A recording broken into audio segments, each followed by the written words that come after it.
can't see the red. There we go. Good evening, everyone, and welcome to the Winnetka Village Council regular meeting for July 17th, 2024. I'd like to call the meeting to order and ask everybody to mute your cell phones or other electronic devices, and I'll ask Rob to do a roll call for attendance. Thank you. Trustee Apatow? Trustee Orsic? Here. Trustee Dearborn? Here. Trustee Albinson? Here. Trustee Dahlman? Here. President Rintz? Present, thank you. Item 2 is the Pledge of Allegiance. Tina, can you lead us tonight? Thank you.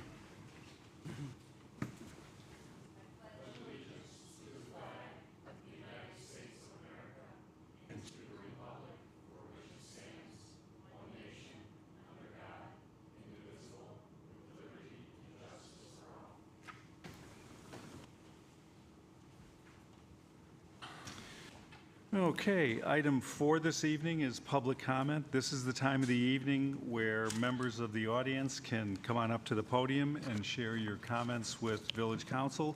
Would anybody like to address Village Council this evening? Seeing none, I will close public comment and we'll move forward. Item 5 is trustee reports. We'll start with Tina. Red is dead. There we go. Yes. Couple things I just thought I would share. And maybe there was a little bit of this in the report, but from the chamber, some really good news, and I thought it was just worth sharing. On July 6th at the Farmers Market, we had over 2,800 people attend. Wow. This is a new record high attendance. The average of 1,000 people attended when the market was in the parking lot adjacent to Village Hall here. So that's a really substantial increase in over a several year period. There were 58 vendors with 48 located in the parking lot and 10 located in Station Park. So this thing is just growing. And I think one of the things that they noted was that there are a lot more young families who are coming to the market and then staying and visiting businesses downtown. So just wanted to share that good news. The other thing I wanted to share is the Chamber is launching a new marketing campaign called Shop the Shore with Us, and it's going to be promoting businesses of Winnetka, Northfield, and Glencoe. So take a look for that, and they're going to be promoting that on social media and things. So I think that's all great for all of our businesses. Kirk? No report. Bob? No report. Bridget? No report. Rob? No report tonight. Okay. Village Attorney? No report. Village Manager? Yes, briefly, wanted to go back and check on quorum for the month of August. Are there any conflicts for the August date? I will be out August 6th. Okay. Anybody else? Oh, I don't have a okay. life. Okay. Thank you. Okay. Village President, that's me. One thing I'd like to report is we have closed our submissions for our second Find the Object contest here in Winnetka for our young people. Those of you might remember that the last winner was able to ride on the village float with us for the 4th of July parade, and it was awesome. The kids loved it, and it was really fun. So we decided to run a second round of Find the Object, and this time it was Jennifer the Bunny that used to be called Benifer the Bunnies. But I guess given current times, they had to change the name, so it's Jennifer. So we did have some responses here, and we had four people who all were able to find the rabbit. And I am now going to draw the name out of the hat, and we'll get to see who gets to ride on a fire truck at a mutually convenient time here in the village. And here it is.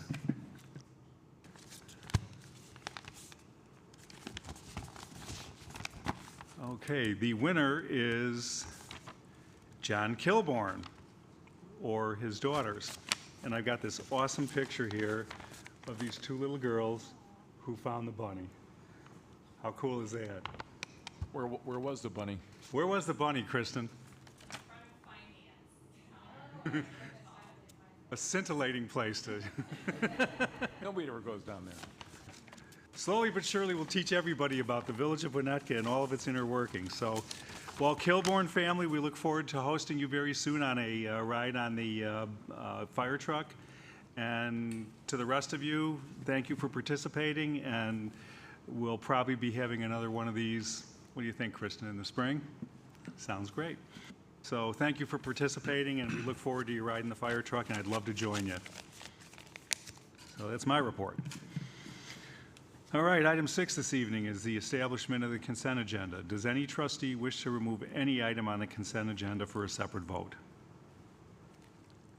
Seeing none, may I have a motion to approve the final form of the consent agenda? So moved. Moved. Second. That's a voice vote. All those in favor? Aye. Opposed? That motion carries. Item 7 is approval of the consent agenda, and I'll ask our village manager to read the items on the consent agenda. Thank you. Approval of the Village Council minutes for June 4th, 2024, regular meeting, June 11th, 2024 study session, and the June 18th regular meeting. Approval of the warrant list dated May 31st, 2024 through June 13th, 2024, in the amount of $975,382.06, and approval of the warrant list dated June 14th, 24 through June 27th, 2024, in the amount of $2,524,110.81. Resolution number R60, 2024, approving an agreement with Berglund Construction Company for masonry repairs to the electric plant, and resolution number R61, 2024, ratifying a grant agreement between the State of Illinois, Illinois Law Enforcement Training and Standards Board, and the Village of Winnetka for police department cameras for adoption. Great, thanks, Rob. All right, may I have a motion to approve the consent agenda by omnibus vote? So moved. Second. That's a roll call vote. Trustee Dahlman. Yes. Trustee Alvinson. Yes. Trustee Dearborn. Yes. Trustee Orsick. Yes. Trustee Apatow. Yes. That motion carries. Thank you. Okay, item 8 is ordinances and resolutions. The first one, 8A, is ordinance number MC06, 2024, amending the Winnetka Village Code to rename the Landmark Preservation Commission. And this is up for introduction, possible adoption if we waive. Tonight, council will consider a request by the Landmark Preservation Commission to rename the commission to the Historic Preservation Commission. And our Community Development Director, David Schoen, will kick things off. Again, just very briefly, the commission requests that you change the name to be the Historic Preservation Commission. They believe it's a little broader in terms of scope, in terms of education, and also it's a little more consistent with what other communities call this commission in their community. And so they have requested that you change the name. No other changes are being made. The scope of, and their responsibilities would remain the same. I'd be happy to answer any questions. Okay, does anybody have any questions? No real questions. They asked me about it. I thought it made sense. I mean, it's really what they're about. I was always trying to figure out landmark because they're, so yeah, historic makes a lot of sense to me. I think Landmark was chosen as the name at a time when there was hopes that there would be a lot more of them. Landmark, yeah. Anyone else? Questions for David? Would anybody from the public like to speak on this? Seeing none, we'll bring it back up here.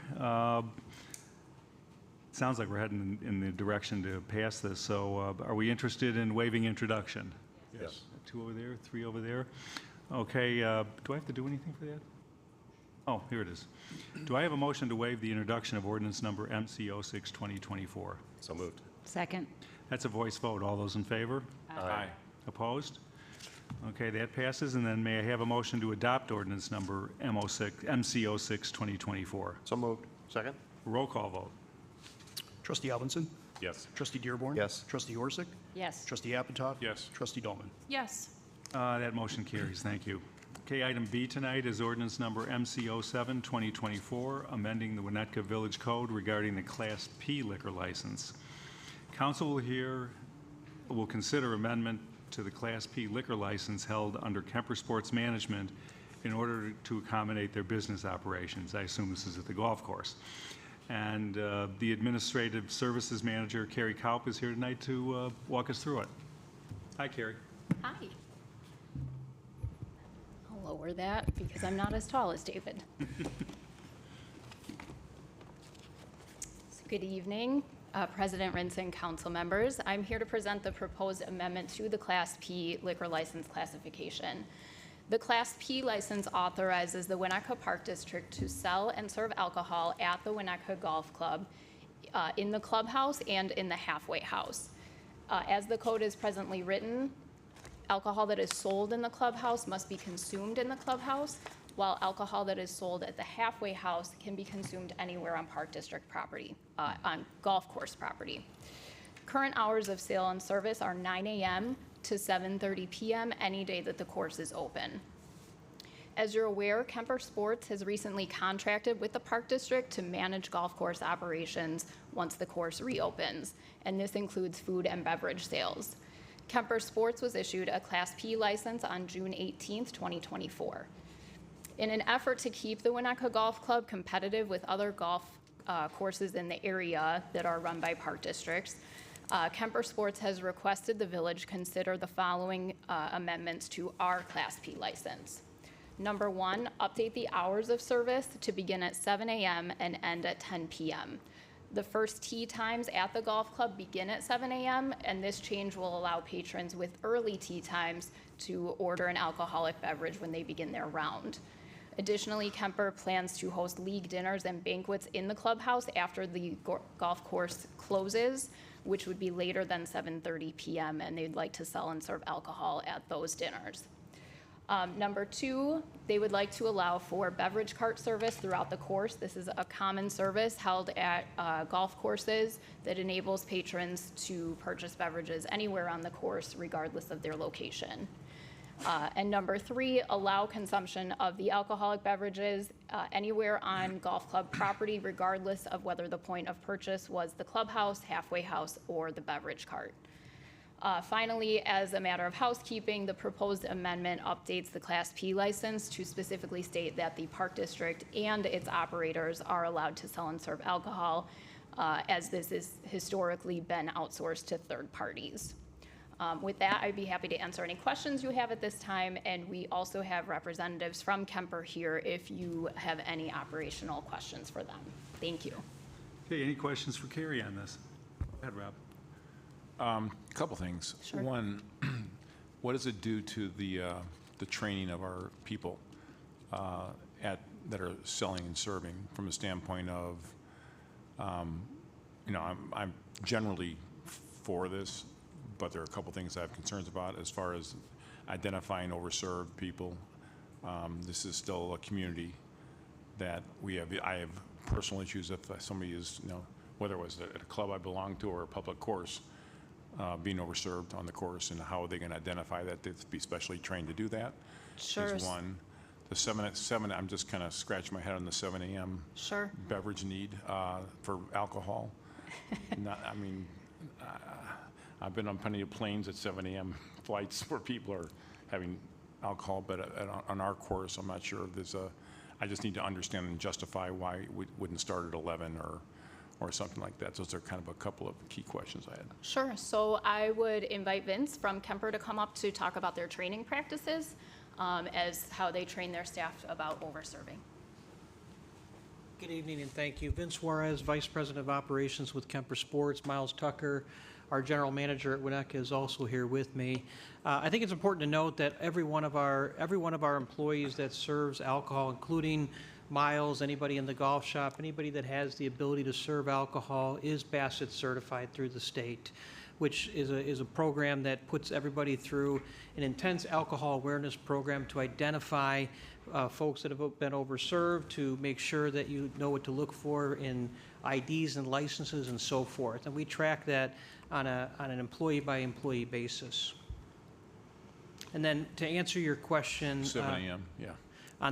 To answer your question on the 7 a.m., it's not uncommon in public golf or even in private golf for that matter for somebody on a Saturday or Sunday morning tee time to want to get a Bloody Mary. It does not mean that they're going to be overserved or overdrink, but they just want to have a Bloody Mary early in the morning when they start their round, whether it be 7 o'clock, 8 o'clock, what have you. So as opposed to coming back and asking for any type of hours to move earlier, we felt that it was best to kind of do it in one big ask. We did go out and survey some of the other park districts in Lake Forest, Deerfield, Northbrook, Highland Park, and Wilmette to kind of look at their hours of operation. Some of them will go all the way up till midnight. I didn't feel that that was necessary. I didn't feel that that was an ask that I wanted to do. So I really felt that the 10 o'clock p.m. was adequate. Yeah, I have less problem with the 10 PM than I do with the 7 AM, but, and are there a reasonable number of your sales that are coming? I mean, I guess I'm just trying to understand what are we giving up versus what's the gain? Yeah, And you well- also have beverage carts going too at 7 AM? No, typically our beverage cart service doesn't start till about 9 o'clock at our facilities. This is year one of golf operations at Winnetka. Yeah. You know, we obviously have a ton of experience at other facilities. I think the closest one is down the road in Lake Forest at Deer Path Golf Course. That beverage cart service starts anywhere from 8 to 9 o'clock, depending on the day and what's going on the golf course that day. But it is typical for bar service to open up and be available earlier in the day. And what percentage of the clientele do you forecast being Winnetka residents versus residents from outside the community? Here at Winnetka, it's about a 70-30 split is what the historically, 70 70% residents? resident, 30% non-resident. Okay, thank you. All right. Bob? Others? Questions? I think we dealt with a similar situation with Hometown when they issued their liquor license. And I can't remember what we did on that. And they were very agreeable. They didn't need to have early morning. So they I think it was adjusted, what they requested. I think the 7 AM is kind of ridiculous, quite honestly. I mean, I don't know. But I mean, we're going from 9 o'clock, the license provides from 9 o'clock till 7:30. Correct. I understand the late night banquet thing or whatever. Personally, I just stick to 9 o'clock. I don't see the need for that, but. What about any thoughts, Bob, on the Wait, late side? Are we just asking questions of staff, or are we Both. asking? I think Oh, okay, we're- okay, okay. Whoever. If you ask your questions. To answer, to speak to the Hometown, Hometown is able to sell and serve. They have a Class F license for coffee shops. They can begin serving at 11 a.m. That was it. All the other restaurants in town are Class A, and they begin at 9 a.m. Okay, and the justification I still don't understand the justification for 7 AM. I understand someone wants to go out there and they just want to have a drink, okay. But why? I think 7 a.m. is when the first tee times are at the golf course. I understand that. So it just aligns with when they open the course is the reason for the ask. I mean, are all the other Kemper operates many, many courses around the country and so on. 7 AM is when the bar opens? It does vary from course to course, municipality to municipality, city to city. It does vary. I mean, there are some that are 6 a.m., there are some that are 10 a.m., some that are 7 a.m. So it's really will of the community. And, obviously we will adhere to whatever the village decides that they'd like to do with it. Okay. Yeah, I would move it up. So, I have some questions. I agree, 9 a.m. thing. I mean, although I was just at a member guest event at a club and there was mimosas at 8 o'clock in the morning. I didn't partake because I'm not a good enough golfer, so there would have been a very long round if I had had a mimosa. But I somewhat understand it, but I don't know. I mean, I'm kind of with the group. It seems a little bit unfair to me I was in support of Hometown having a 9 a.m. license. And I feel like we held them to 11 because they're a coffee shop, and it's good to know that other restaurants can start serving at 9.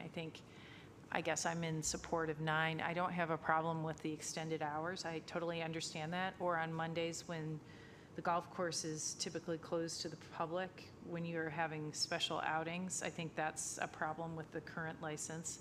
all those things make sense to me. One of the concerns I do have, though, is on the beverage cart. And I'm assuming the beverage cart is more than just alcoholic beverages. It's non-alcoholic beverages, it's, snacks and things. Correct. Okay. And when you're surveying, so you're saying that in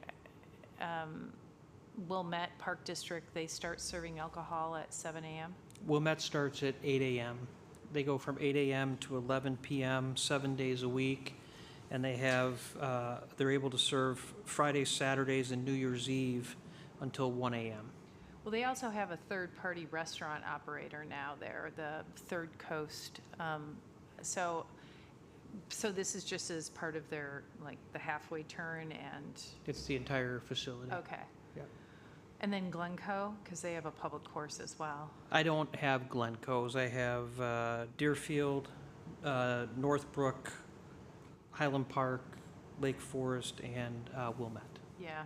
Well, given that this is the hotbed of the origins of the Temperance Union with the Christians Temperance Union, I would say I'm in support of it. All the other requested changes except for opening up a sales before 9 a.m. Any other questions? Any thoughts from our police?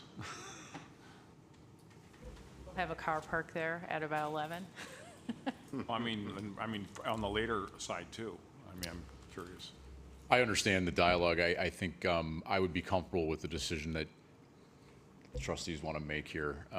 I would agree that I don't think that we're going to be getting the problem at 7 a.m. I very much see, I'm a golfer myself, so I know the Bloody Mary discussion, but I respect the conversation that you're having. I do not see a law enforcement problem, though. Okay, thank you. Okay, if there's no other questions, let's bat it around. It sounds like everybody's more comfortable with 9, at least that's what I'm hearing from 3 of you. Now, Bridget's 4, Kirk? I don't have a problem with 7 a.m., but I'm not opposed to 9. Okay. 9 o'clock work? That's not going to kill you, is it?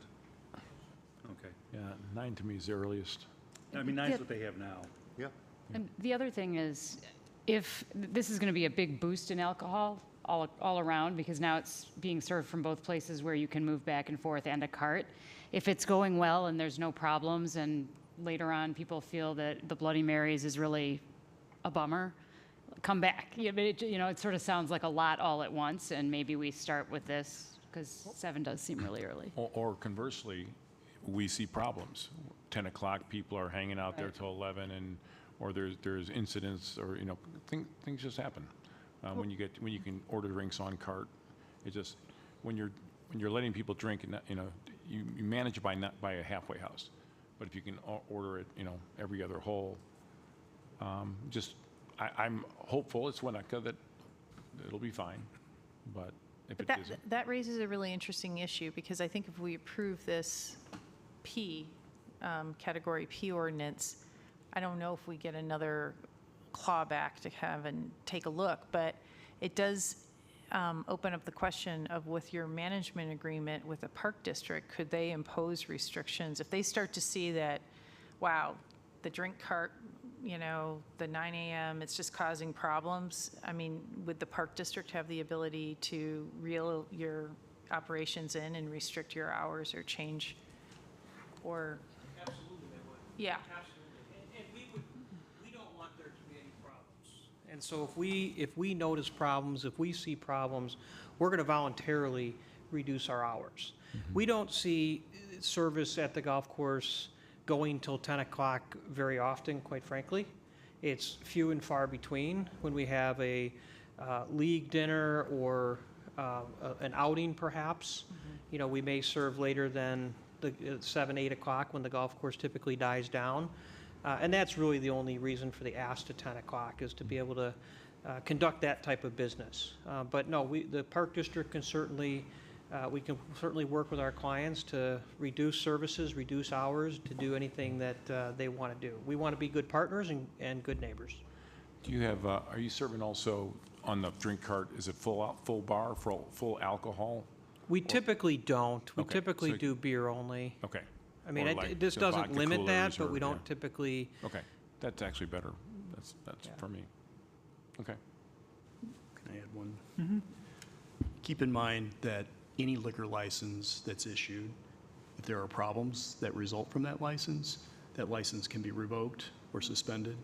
It's not that you approve it and then you can never look at it again. So experience will determine whether that license stays in place. And that would be complaints coming through the police department. That's fine then. Okay, great. Okay, okay, so it sounds like the 9 o'clock. I mean, personally, I don't see any I mean, our earliest license is 9, if I'm not mistaken, right? I mean, is there anybody that can serve earlier than 9? 9 is our earliest on-premise consumption. Grocery stores can sell at 7 a.m., but that's for packaged liquor only. Oh. Well, then they can stop at the Grand, pick up a sixer, and then go golfing. They want to drink No, at 7 in the no. morning, okay? Can't bring it in. Oh, well. That's a good thing. Always looking for the middle ground, okay?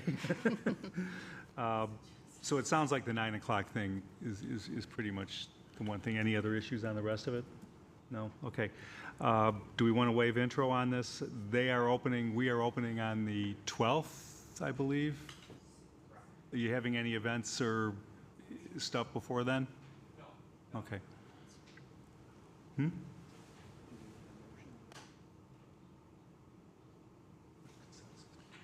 Can we sample what you're serving at the? Okay, after 9 o'clock. Yeah. Oh. As long as there's consent. To include the change to 9 hours. Okay. Are we okay waiving intro? Let them get training? Okay, so my first question will be, do I have a motion to waive introduction of ordinance number MC07, 2024? So moved. Second. Voice vote, all those in favor? Aye. Opposed? That carries. Now, we move on to, wait, where is it? Oh, if waiving, okay. Now, may I have a motion to adopt ordinance number MC07, 2024 with the change that the opening hour will be 9 o'clock, not 7 o'clock? So moved. Second? Roll call vote. Trustee Apatow. Yes. Trustee Dearborn. Yes. Trustee Alvinson. Yes. Trustee Dahlman. Yes. Trustee Orsic. Yes. That motion carries. Thank you. Thanks, guys. Thank you. See you in about an hour.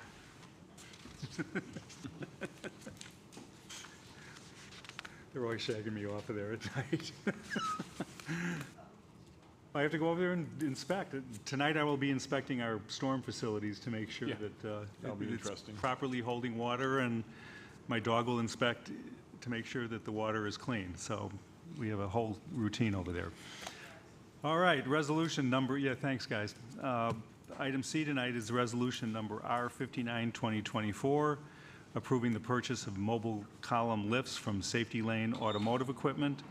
Tonight, council will consider a request from village staff for the purchase of column lifts after identifying performance issues with the current in-ground lift.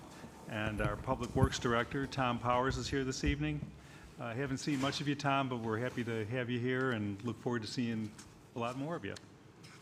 Thank you, President Rentz and council. I'm happy to be here and hope this is the first of many productive conversations.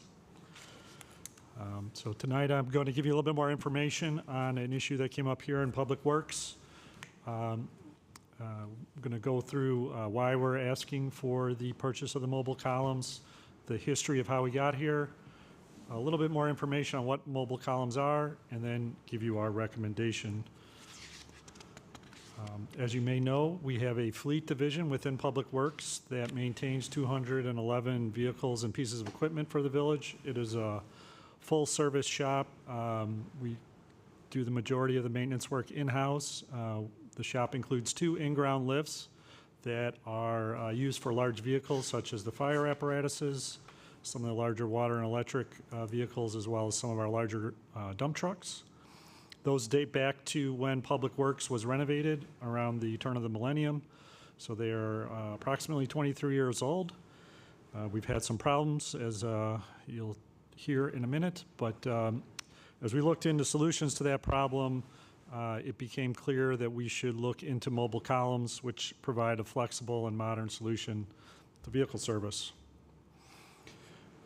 How we ended up in this situation, last year, a problem was noted with lift number 1. It was having issues holding pressure. As a result, as part of the fiscal year 24 budget, we did budget for $14,000 for the repair of that lift. Unfortunately, it did spring a leak, a hydraulic leak, so we had to red tag it and take it out of service. And just like today, when it rains, it pours. So the spring, our second lift also developed a leak, and that lift went down. So currently, we are without the in-ground lifts to service our larger vehicles. Having 2 lifts down, we also then investigated the second lift and determined what would be required to repair that, and we found we got a variety of opinions on what would be required, but lift 2 would require removing the cylinder, replacing the cylinder, possibly refinishing the cylinder. The repair estimates for both lifts went as high as $110,000. It could be up to 6 months to get those repairs completed, and a lot of the vendors weren't willing to guarantee there wouldn't be more things that came up when we took the lift apart.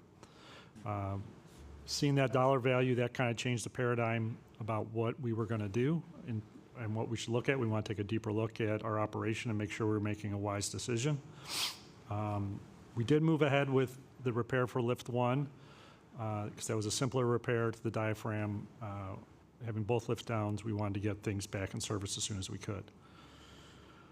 But we did find that mobile columns are a viable solution that we think we would like to implement at Public Works. As the name belies, they're mobile. You can move them around.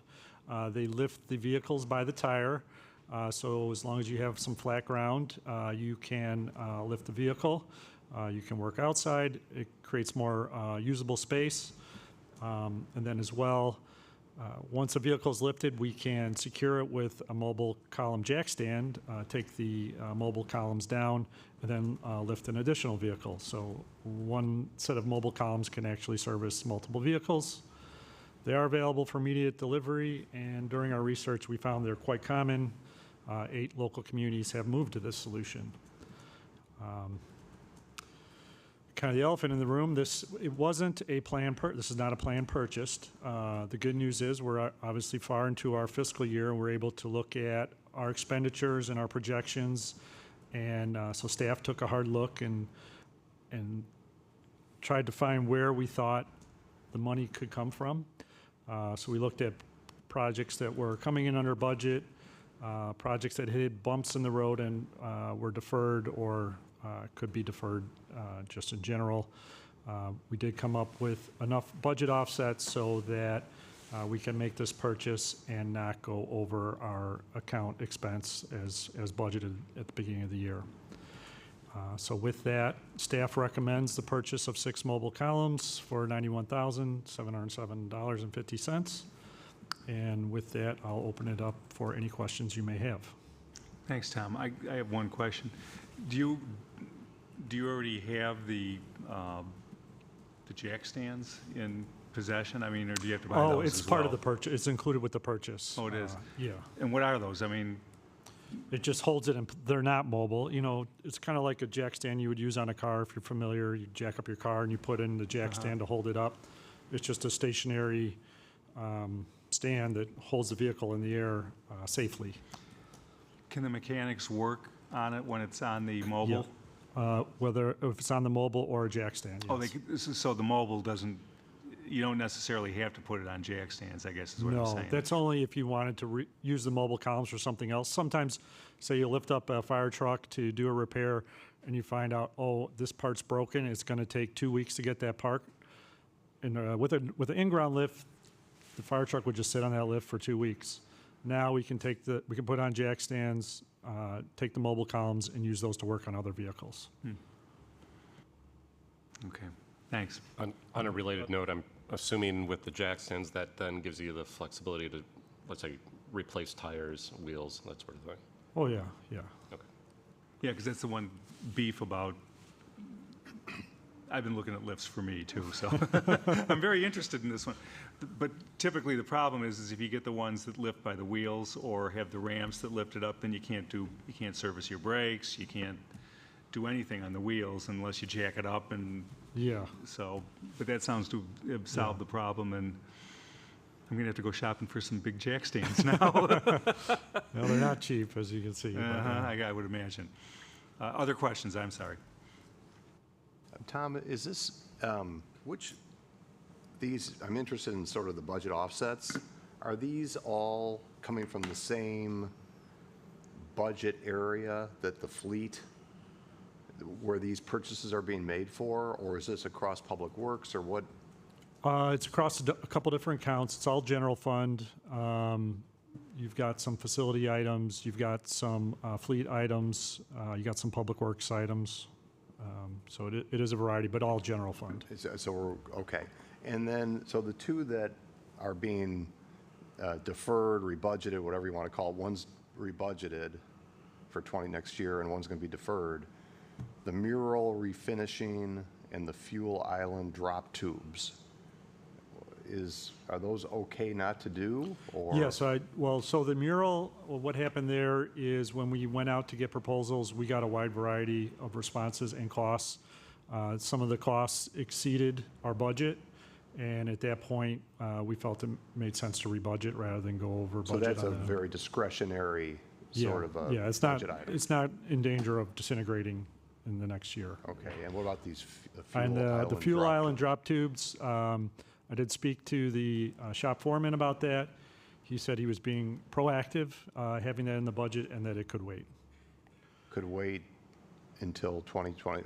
So the mural is going to be rebudgeted for next year, it says. Yep.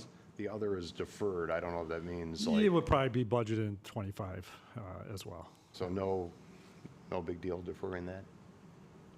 No? Be fine. Because that's where half of this is coming from, those Correct. two items. Yes. Sometimes you gotta be flexible, I guess. Correct. Correct. Well, I think we all appreciate that. Did I miss something? Maybe I did. Why 6 if you need one per tire? For the larger vehicles, you have more tires. You need a mid It's just structure. So it's really for only, okay. You're Yeah, not- the one picture is a little misleading. That was a smaller vehicle Okay. that could go on a smaller lift, but to It's do just the larger vehicles, we need mid-support. 6. All good. When you think about the range of our fleet, water and electric line trucks, Yeah. large-scale dump Yeah. trucks that you see plowing, Yeah. right? Fire vehicles, those are all fairly good size, so that's why you need that many columns. And they're six-wheelers for the most part, right? So to replace the in-ground number 2, we need 6 mobiles. To replace Correct. both of the in-ground, you need 8 mobiles. Correct. You think the one is okay for now? So a mobile, what's 91,000 divided by 6? 15,000, something like that. Why not just go with the 8? Why not just get the 8? We could do that. I mean, we were trying to limit the budget impact this year. We are most likely going to budget for 2 more because we do have concerns about the lift one that is being repaired, that it is still old and still going to have issues.